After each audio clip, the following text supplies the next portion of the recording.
Bonjour, je suis le chef d'état-major des armées, parrain des jeunes de l'IHEDN.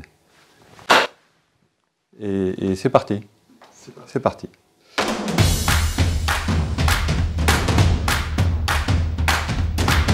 Je suis le général d'armée François Lecointe, chef d'état-major des armées françaises depuis un peu plus de 2 ans.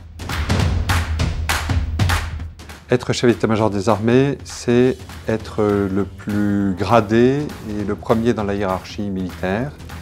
C'est être sous l'autorité de la ministre des Armées, c'est commander les 3 armées, terre, air, mer, et c'est être directement sous l'autorité du président de la République pour la conduite de l'ensemble des opérations militaires de la France.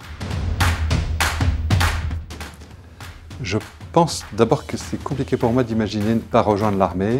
Je suis d'une famille depuis des générations et des générations d'officiers qui servent dans les armées, que ce soit dans la marine nationale ou dans l'armée de terre. Et cette vocation était très ancrée chez moi. Je pense que si je n'avais pas fait cela, j'aurais peut-être été jardinier. Ça dépend. Le nombre d'heures de sommeil par nuit dépend de la période de l'année où je me trouve. Ça peut varier de 3 à 7 heures, 8 heures par nuit. Ou s'il y a une qualité, c'est peut-être l'intelligence et le sens de l'initiative.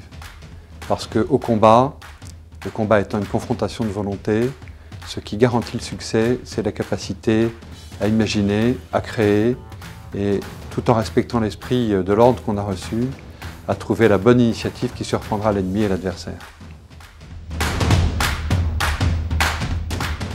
Le pont de Verbania, c'est Sarajevo, c'est 1995.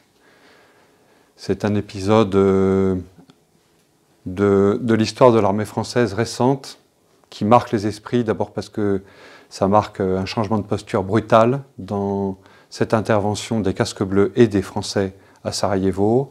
Ça marque une volonté politique forte, celle du président Chirac. Et puis c'est le dernier assaut baïonnette au canon qui a été conduit par des soldats et j'étais avec mes hommes dans cet assaut, avec le lieutenant Héluin à l'époque et avec l'ensemble des soldats de sa section. Voilà, c'est un souvenir très fort et je pense que c'est aussi quelque chose d'assez symbolique. Le président Chirac disait de la dignité retrouvée. Quand j'ai du temps libre, je m'occupe de mon épouse et de mes enfants.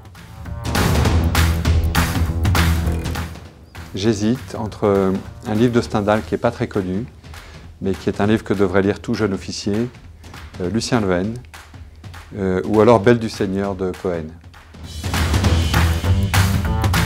Mon film préféré, c'est Mon oncle de Jacques Tati. Je lui dirais que c'est le plus beau métier du monde parce que c'est un métier de vocation et que c'est un métier de service et qu'il ne faut pas... et puis que c'est un métier de fraternité.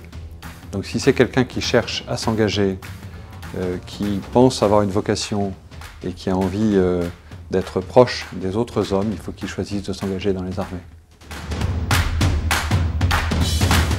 Le moins possible la guerre. L'amour parce que encore une fois, c'est un métier de bâtisseur de paix, le métier de soldat.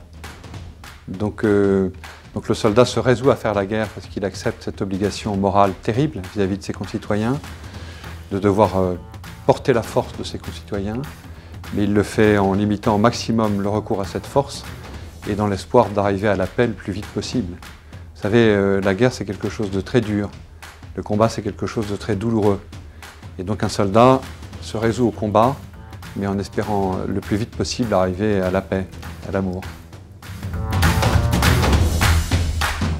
Ma plus grande fierté, je pense que c'est ma famille. La plus forte. Je ne sais pas s'il y a des gens qui sont plus forts que d'autres. Je sais que nos soldats sont les plus intelligents, les plus vaillants, les plus courageux. Engagez-vous. Engagez-vous. Voilà. Rejoignez l'engagement que vous voulez, rejoignez la vocation que vous voulez. N'imaginez pas que ce sera pour votre plaisir. Je pense qu'on trouve le plaisir et la satisfaction dans l'engagement et dans le service. Et que c'est vraiment ce qu'il y a de plus épanouissant et de plus grandissant. Et je souhaite à tous les jeunes qui m'écoutent, mais à tous ceux que je rencontre, de grandir et de s'élever.